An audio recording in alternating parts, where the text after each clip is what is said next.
এবছর কিছু কারণবশত আমাদের বাড়িতে সরস্বতী পূজাটা হচ্ছে না, আর তাই জন্য সকাল সকাল তৈরি হয়ে চলে গেছিলাম মন্দিরে। সামান্য কিছু জোগাড় যন্ত্র করে আমরা বসে যাই পুজোতে।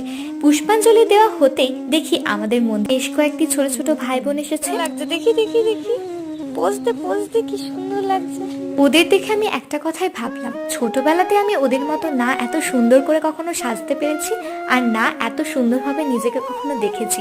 ওদের দেখে আমার বেশ ভালো লাগছিল। যাই হোক, এরপর নিজে তৈরি হয়েও চলে গেলাম স্কুলের জন্য, কিন্তু স্কুলের গেট তো ততক্ষণে বন্ধ।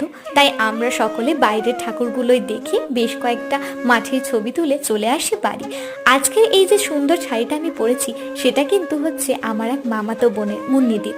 একবার এই শাড়ির কথা বলতে মামার হাত দিয়ে সে কিন্তু ঝাড়খণ্ড থেকে আমাকে এই শাড়িটা পাঠিয়ে দিয়েছে। আর এই যে সুন্দর জুয়েলারিগুলো পরেছি, সেগুলো সবই হ্যান্ডমেড, আমার দিদির বানানো। তোমরাও যদি এমন সুন্দর সুন্দর জুয়েলারি নিতে চাও, আমায় কমেন্ট করো।